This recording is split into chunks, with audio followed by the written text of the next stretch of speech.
All right, that'll do it. NBA trade deadline has come and gone. It's officially over. No more trades this season, but still lots to talk about because this was a good trade deadline. No Giannis, no John Morant, which is fine. We saw a lot of other big names get moved, a lot of teams making, salary dumps, taking on more picks. We saw some teams preparing for next season. We're going to break it all down for you. We're going to go through every single trade of this trade deadline, see what the grades are, and I'll give my opinion on if I agree on some of these grades. But either way, trade deadline is over. Let's dive into it. All right, let's get into it. Shout out Kevin Pelton from ESPN for the article. Always does a great job. But today we got every single transaction from this trade deadline. Let's dive into it. Starting with the Milwaukee Bucks blockbuster. That was not Giannis. Cole Anthony to the Phoenix Suns alongside Amir Coffey. Bucks get Nick Richards and Nigel Hayes Davis. Nick Richards, solid backup center. Certainly an improvement over Jericho Sims as a backup center, but doesn't really move the needle for me. For the Suns, I like the get of Cole Anthony. I thought Milwaukee got him for a huge bargain with the contract they signed him to in the offseason. Surprised no one else really was that aggressive in pursuing him as a free agent, but they get themselves a very solid point guard to put next to Devin Booker. Let's see, it looks like they avoid the luxury tax with this move as well. So, always big with the new CBA, trying to avoid that luxury tax, get under the second apron. Certainly a big move salary wise for Phoenix, and I think they do get a really good player in Cole Anthony who still has, something to give.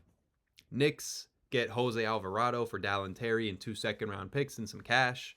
Um, and they also got Dallin Terry. I'm sure we'll get to that at some point in the article, but they got Dallin Terry from the Bulls for Guershon Yabusele straight up, and then they flip him and a couple picks for Jose Alvarado.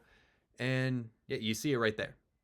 Miles McBride, Deuce McBride, going to be out till at least around the playoffs with core muscle surgery. So there's your backup point guard. And Jose Alvarado is a very gritty, very defensive minded point guard. He's someone that I think could certainly teach Jalen Brunson a thing or two about playing defense at the point guard position. And his 3-point shot has gotten a lot better over the years. He's shooting what it says here 36% from deep this season. So I really like the pickup for the Knicks. Just it makes their team a little bit deeper. They get a gritty guy who is going to be going after loose balls. He reminds me of if you took Josh Hart and put him in a point guard's body. That is Jose Alvarado. So I love the move for the Knicks. Really did not give up anything. I mean, 2 second-round picks. That doesn't mean much to me. Dallin Terry was a flip from Guershon Yabusele. So yeah, I love this deal for the Knicks. Does it make them the number one team in the East for me? No. But it is a big improvement, and say they get Deuce back for playoffs, which is a possibility, not guaranteed. But if they do, that's just another guard to throw in the mix, and you can never have too many. Well, I guess unless you're the Chicago Bulls, but you can never have too many guards to throw in, especially one that plays great defense like Jose Alvarado. And Pelicans, they get some extra picks, nothing really too crazy.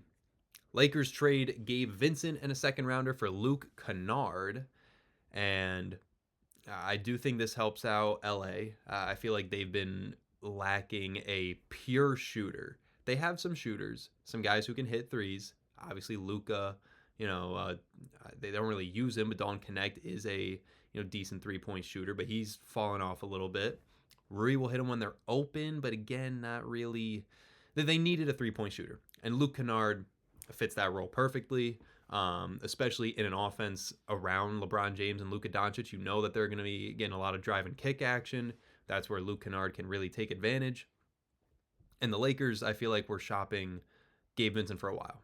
I'm not surprised that Gabe Vincent was one that the Lakers traded this deadline. And it's an improvement. I mean, as a Miami Heat guy myself, I certainly have a lot of respect for Gabe Vincent and his journey, but it's no it's no secret that he did not succeed very well in LA. So makes sense. Maybe he can get back on the track in Atlanta. But either way, the Lakers get the shooter that they really needed. So I really like the move for them. Makes a lot of sense. And I think playing alongside guys like Luka and LeBron, you're going to see Luke Kennard get a lot of looks, and he should be able to knock down a good chunk of them. Timberwolves get Ayo Dosunmu from the Bulls for Rob Dillingham, Leonard Miller, a couple four second round picks actually. You see there 26, least favorable between Denver and Golden State. Cavs 27 second, a most favorable between Minnesota and Golden State in 2031. Most favorable of Suns and Rockets in 2032. A lot of picks that really don't mean that much to me. The big thing for me here is I'm surprised the Timberwolves would give up on, or not give up on, but move on from Rob Dillingham so soon. You know, he was a very young player with a lot of potential coming out of Kentucky, right? I want to make sure I get that right. He did go to Kentucky. Yes, he did. You can see that the numbers weren't really there. He wasn't getting that many minutes in Minnesota, but Kentucky guards, I mean, look at all the Kentucky guards in the NBA that became absolute studs. SGA, Jamal Murray. Go back in a ways. You got John Wall. Kentucky guards, Devin Booker. You know, Kentucky guards are usually a gold mine. So I'm a little surprised that Timberwolves would give up on Rob Dillingham so soon, and especially for a player like Ayo Dosunmu, who, albeit, is a good 3-and-D wing and is a good replacement for losing Nickeil Alexander-Walker, but I don't think Ayo Dosunmu makes the Timberwolves that much better in the Western Conference. I don't really think it takes the T-Wolves from, you know, where they're standing now and make them a top 3 team in the West. Obviously, you can never count out the T-Wolves. They've been in the last 2 Western Conference Finals, but is this move one that I think propels them that much closer? Not necessarily. They're still going to have to rely heavily on Anthony Edwards and Julius Randle and Naz Reid and Rudy Gobert's defense. But it is a solid 3-and-D wing, which you can make the case that the T-Wolves did need, but yeah, not necessarily the move that I expected from a team like the T-Wolves. And you know, for the Bulls, they get a really solid young player in Rob Dillingham who could still develop into a great guard. So we'll see what happens there. Moving on, we've got Jonathan Kuminga. Finally gets out of Golden State. Him and Buddy Hield to Atlanta for Kristaps Porzingis, Tingus Pingus. And I mean, I get that Golden State wanted a big man who can protect the rim but also shoot the 3 ball. I'm surprised they weren't. I'm sure they might have been in on Anthony Davis, but I'm surprised that they weren't more aggressive to Anthony Davis if they were in on him.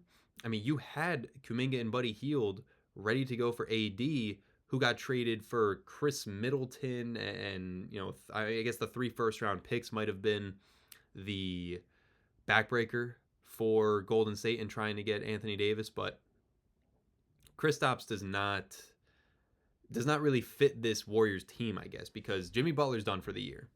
So you're now down to Steph Curry and friends. Kristaps, if he's playing, is a solid rim protector and 3-point shooter at the center position, but you don't know if he's even going to play. I mean, he has missed a lot of time for random reasons. I mean, don't forget, he missed most of that Boston Celtics championship run with some sort of illness. So on paper, I see where the Warriors are coming from, but it's a big risk that I don't think is going to pay off. I don't think even if Golden State makes the playoffs, Kristaps helps them out that much and takes that much of a load off Steph Curry to where they're going to be able to do a whole lot. But at the end of the day, the Warriors needed to move Jonathan Kuminga. That was obvious. And if I were a Warriors fan, I would feel a little slighted just that they couldn't get more for him. But that could also just have to do with the fact that his value wasn't that high. So I don't love the trade for Golden State. I don't necessarily love the trade for Atlanta either. I mean, I guess Atlanta is kind of completely retooling, obviously, after trading Trae Young. And maybe they see Jonathan Kuminga as a guy they can pair alongside a Jalen Johnson and whoever else to then have a very good wing heavy lineup. But the Hawks have a lot of wings, man. I mean, they have Ricochet as well. Who else am I forgetting here? Nikhil Alexander Walker. They just got Corey Kispert for Trae Young. Dyson Daniels, I know he's listed as a point guard, but isn't he like 6'5"? He's 6'7" at the point guard. So there are a lot of wing-sized 3-and-D players on the Atlanta Hawks, which is why it makes sense that they would like a player like Kuminga, but where does he fit? Do you run him at the 4? Do you run him at the 3 and then slide Jalen Johnson to the 4? Not really entirely sure. But either way, this one was kind of a random move for me. Chris Paul to Toronto. Brooklyn gets Ochai Agbaji, who, remember, was a top pick out of Kansas. LA Clippers get the draft rights to Vanya Marinkovic, who we have not really seen much of yet. Not really anything I'm reading too much into. I like the trade for Brooklyn. I mean, I think Agbaji still has a lot of potential. You get that second-round pick. Clippers weren't really doing anything with Chris Paul anyway, and maybe this will give Chris Paul a chance to play again. Who knows? It's honestly probably Chris Paul's last season, so I'd like to see him get some playing time, but this is one of those trades where you see the Shams notification, you're like, oh my god, big trade, and then it's Chris Paul to Toronto. Nothing really big to dive into here. And this is what I mentioned earlier, Yabusele to the Bulls for Dallin Terry. Dallin Terry then obviously got flipped for Jose Alvarado, so I really like the trade for New York because it led to them getting Alvarado for the Bulls. Don't really think it makes sense. They're already super undersized with 8 guards on the roster and not a single player taller than 6'9". And Yabusele, it does play the power forward, but he is 6'7". So really just does not, to me, it just doesn't necessarily scream improvement for either side. But you know, it's a trade. The Knicks got Alvarado out of it, and the Bulls, I mean, who knows? Maybe Yabusele will do something for him, but it doesn't really move the needle for me for either side, really. But they did need someone who can rebound after trading Vooch, which we'll get to in just a little bit. Speaking of big men and rebounding, Raptors get center Trace Jackson Davis from Golden State for a second-round pick.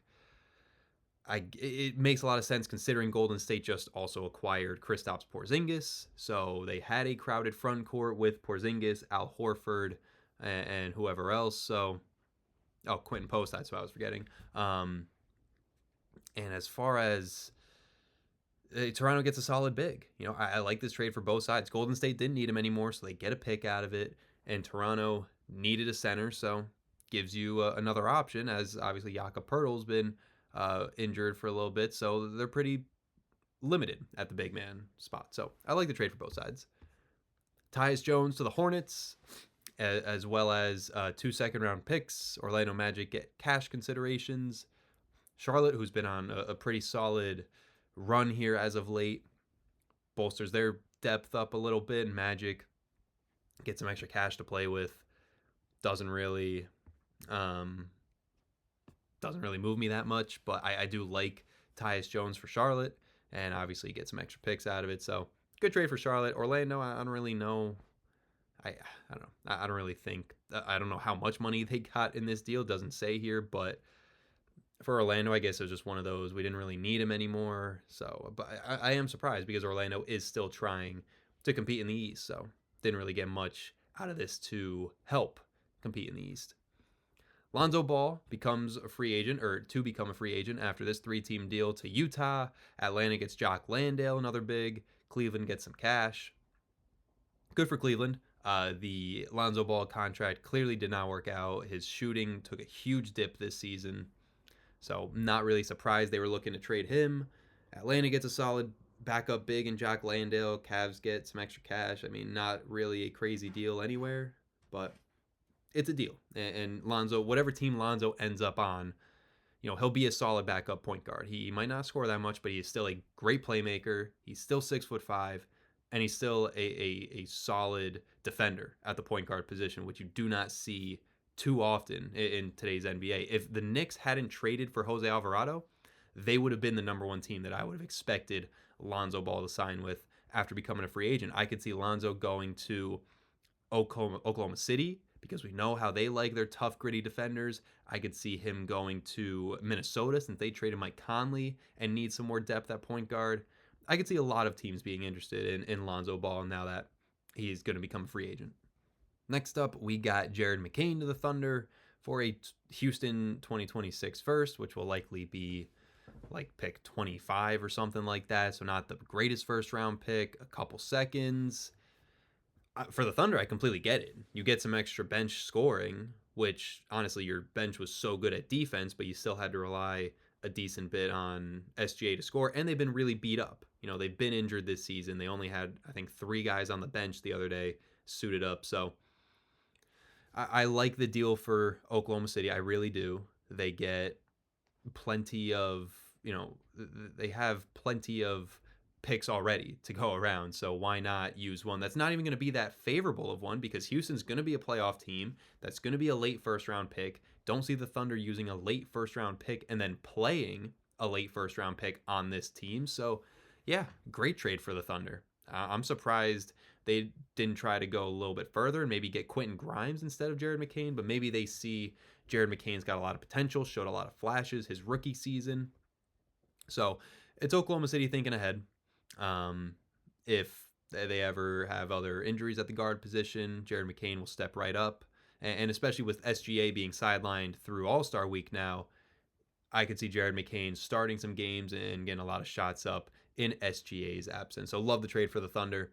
Philly, I feel like Jared McCain is a bigger bargaining chip than Houston's first round pick, but maybe they end up keeping that pick and drafting a rookie with that selection. So I'm not really sure where Philly's going to go with this, but as far as Oklahoma City goes, I do really like the deal for Jared McCain. Next up, Bulls moving on from Kobe White. And again with Charlotte.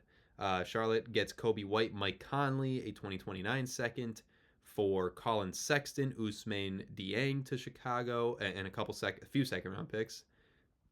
And the Thunder get Mason Plumlee, who ends up getting waived. We'll see if he ends up getting signed by any teams in the buyout market, but love it for Charlotte. And I mean love it. Charlotte has finally decided, all right, we're on a little bit of a run here. Let's see how much better we can become at the deadline. We'll have to see if it really plays out, but this is a low risk move. Colin Sexton for Kobe White, I think, is a very fair flip. Ousmane Dieng, I don't really think they're too worried about. They didn't even have Ousmane. I believe he was with the Thunder, yeah? Yeah, he was with the Thunder, so he wasn't even with Charlotte. So again, I love the deal for the Hornets because it shows that they actually are committed to winning. It shows that they believe they can make the playoffs with this team and actually go somewhere, which we haven't seen the Hornets do in a long time. So I love it for Charlotte. I don't necessarily get it for the Bulls because they got 3 second round picks and Colin Sexton and Dieng. These are not necessarily players that I think were worth trading away Kobe White, your starting point guard. But the deal is done. They figured there was time to move on from Kobe White, and they could always package some of those second round picks in a deal later on, but I like this trade a lot for Charlotte. Don't fully understand it for Chicago and Oklahoma City, just kind of there for extra support as they get Mason Plumlee and waive him right away. But yeah, an interesting one there. Here's the big one. I'd say the biggest of the deadline. Anthony Davis to the Wizards. Dallas gets Chris Middleton, AJ Johnson, Malachi Branham, Marvin Bagley, 2026 first from OKC. So they get the 30th pick in this draft, or wherever Oklahoma City finishes, but probably around late 2030. They get a 2030 first round pick from Golden State, which is intriguing. We'll have to see what happens with the protection there because it is top 20 protected, and I could very well see Golden State 4 or 5 years from now with Stephen Curry as a 40-year-old falling out of the playoffs, and maybe that ends up being a high pick, which I'm not sure exactly what happens to that pick. If it does end up being protected in 2031 or 2030, does that become an unprotected first from the Warriors for Dallas in 2031? We kind of have to wait a while to see on that, but Wizards get Anthony Davis, Jaden Hardy, D'Lo, and Dante Exum. I'm not going to get into the whole Dallas traded Luka for AD and then traded AD for Chris Middleton because I think Mavericks fans would probably, want to jump through their screen at me, but not going to get into all that. Just this trade alone, it does put the Luka AD trade to bed. There's no more having to be reminded every time you see Anthony Davis on the bench or suited up that was the guy you traded Luka Doncic for. But for the Mavericks, I mean, the picks aren't really the greatest. And it's funny that they got more first round picks from Anthony Davis than they did from Luka Doncic, but it's not exactly the greatest of picks. The Oklahoma City pick is going to be late in the first. We don't know what's going to happen with that 2030 Golden State pick. They'll probably trade that at some point. I don't see them holding on to that until 2030. Maybe they do, but we'll see. I love the trade for Washington. Dallas, I mean, doesn't really move me that much. Cooper Flag's going to keep developing. We'll see what other players they can fit around him, but the Dallas Mavericks are incredibly confusing. Don't really know where they're headed or where they think they're headed, but for the Wizards, this is I would say, low risk, high reward situation. It is a risk because you don't know if AD is going to be healthy. You don't know how he's going to play with Trae Young. I expect him and Trae Young to play very well together in the pick and roll game. And he does anchor your defense, and you put him next to a guy in Alex Sarr, who is also a young top prospect center, can shoot the three ball.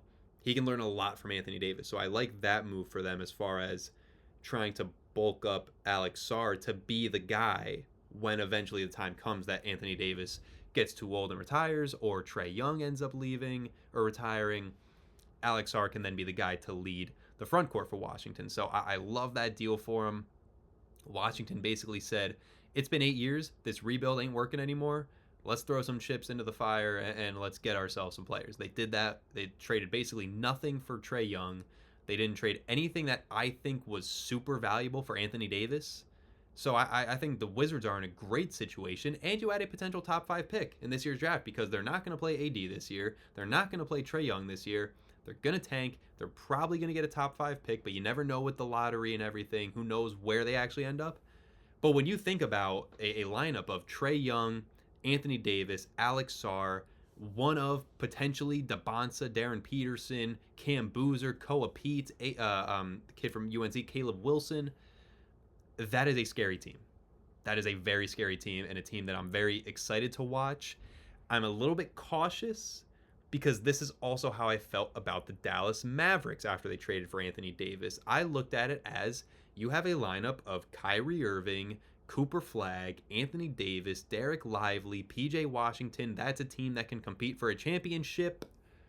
And I was way off. But Anthony Davis also did not play much for the Mavericks. So it is a risk. You really can't depend on Anthony Davis all the time to stay healthy. But if it works out for them, then this is going to go down as one of the best trades in their franchise's history because it makes them relevant again. It makes people actually want to watch the Washington Wizards. It makes people maybe want to go play for the Washington Wizards. So, yeah, I really do love the deal for Washington. And you know what? It was time for them to put their chips in on a big trade for a star. They clearly weren't getting top picks in the lottery. They kept on falling despite being one of the worst teams. I mean, Alex Sarr was a number 2 pick, but that was in a very weak draft class. So, yeah, I like it for Washington. They said, you know what? Enough's enough. We're done with the rebuild. Let's get into it. So, yeah, I love that. James Harden to the Cleveland Cavaliers for Darius Garland and a second-round pick. I don't understand this one. From the Clippers' perspective, I like it. I actually like it more for LA than I do for Cleveland because the Clippers get a young guard in Darius Garland. How old even is Darius Garland? He's only 26. He's only 26 years old. And the Cavaliers gave up on him. Which, here's the reason that I don't like the trade specifically for Cleveland. And that's because, as I try to get back here, we got a couple more after this, but the reason I don't like the deal for Cleveland is you took a championship window. They were the number 1 seed in the East last year. Yeah, they got knocked out in round 2, but number 1 seed in the East, a team that's going to make the playoffs again this year, and you have Donovan Mitchell, Evan Mobley, Jared Allen, DG. You have a decently young core to the point where you can say, all right, we have maybe 3, 4, maybe even up to 5 years with this core group of players until maybe part of this is because they knew with the second apron. I'm not sure what their salary or their cap situation looks like off the top of my head, but maybe that is a factor to keep in the back of our mind. But without really getting into all that, because I can't speak too much on it without knowing for sure, but you took what was a 5-year championship window and you shrunk it down to 2. Because James Harden has this year and next year under contract. I don't see the Cavaliers extending him. I don't see why you would. He's already 36 years old, so by the time you're talking 37 or 38 by the time they'd have to extend him after next season, and I really don't see them doing that. So why, unless Harden really wanted out, why, if you're Cleveland, do you go after Harden this aggressively? And I get it. Darius Garland was hurt last year in the playoffs. It doesn't mean he's going to be hurt again this year. It really doesn't mean. And James Harden is not that much more reliable when it comes to injuries. He's 36. He's 10 years older than Darius Garland. Is he a great player? Yes. Can he still score the ball at will? Yes. Is he mostly healthy? He probably won't be. And I guess you could say that for Anthony Davis as well. But with this trade specifically, the Wizards aren't planning on, they're planning on trying to compete, but the Wizards didn't go from being the number 1 seed, close to getting over the hump and making a conference finals, maybe going to the finals. The Wizards weren't there. They needed to make a risky move. The Cavaliers did not need to make a risky move like this, and that is why I don't love it for Cleveland. We'll have to see how him and Donovan Mitchell look next to each other. But yeah, I get that Darius Garland has injury issues, but so does James Harden. You make this championship window with this core that much shorter. I don't love the trade for Cleveland. I gotta be honest here, but I could be wrong. Hey, I have every right to watch this team play down the stretch and say, you know what? I'm changing my opinion. I was wrong. The James Harden trade for Cleveland has been working out great. We have to see how these all play out. Boston, they get a big, which they much needed with Nikola Vucevic. They trade Anthony Simons. So now the Bulls have, I think, 8 point guards on their roster, which is ridiculous. This move, it kind of feels mid-tier for me. I do like Boston getting Vooch because they needed a big man. They certainly did. You're talking about a team whose centers were Neemias Queta and Luka Garza. So it's automatically an improvement there. He can also stretch the floor, so he's kind of a similar but older Kristaps Porzingis, which they liked when he was there. And Anthony Simons was a guy that I don't think the Celtics were planning on holding on to long term. His shot-making ability off the bench was crucial in some wins for them, but his defense was not good at all, and that's not the way the Celtics play. And if you're anticipating getting Jason Tatum back at some point this season, if you wanted to compete for a championship, you needed a surefire center that can, play good defense down low, rebound. Yes, Queta and Luka Garza could have good games, but you need someone you can really rely on if you want to make a deep run in the playoffs. So I like it for Boston. Don't get it for Chicago because, again, now they have more point guards than they could know what to do with. But either way, I like the trade for Boston a little bit more. The other big blockbuster, if you will, that really got the trade deadline going a few days ago, Jaren Jackson Jr. to the Utah Jazz. Grizzlies get Walter Clayton Jr., Kyle Anderson, Taylor Hendricks, Georges Niang, and 3 future first-rounders. Utah gets Jaren Jackson, John Conchar, Jock Landale, who we also just saw got traded in the deal for Lonzo Ball, and Vince Williams Jr. Memphis, I really like Walter Clayton Jr. And it's not just because I'm a Florida Gator fan. Maybe it's because I'm wearing the Gators national championship shirt, but I love Walter Clayton Jr. Really think he's got a lot of potential and wasn't getting enough playing time or enough opportunities in Utah behind some of their starting guards for Utah. I don't fully understand why they were so aggressive in Jaren Jackson Jr. And I know they the 3 picks that they traded were not theirs. They were picks that they acquired from other teams, selling at the deadline or whatever it might have been, or maybe trying to buy players using picks. They didn't trade their own picks. I'm not sure exactly which picks they did trade, but either way, it's not their own pick, so it's not that big of a risk with the future firsts. But what does Utah think Jaren is going to do for them? If Walker Kessler wasn't missing the rest of the season, I'd say I understand a little bit more, because then you have Walker Kessler next to Jaren Jackson Jr., a great big man duo. Walker Kessler's rebounding can make up for some of Jackson Jr.'s rebounding, a lack of rebounding, I should say. And then you can move Lauri Markkanen into 3, who we know how talented Lauri is, and at the 3, that's a very big lineup. But he can still stretch the floor, him and Jaren Jackson Jr. So I could see where the Jazz are coming from, and then you add in Keontae George, who's still developing. Like, I could see the Utah Jazz being a very good team, but this seems like a deal that they didn't need to make so soon. To me, this is a deal that you can wait till the offseason to make, or maybe they looked at it as Ja's probably getting traded. That means Jaren might be available too. Let's try and get him for what they think is a cheap deal. But I do like the guys that Memphis got in this, and 3 future firsts for Jaren Jackson Jr. I mean, Jaren Jackson Jr. went for the same amount of first round picks as both Luka and Anthony Davis combined got got the Dallas Mavericks.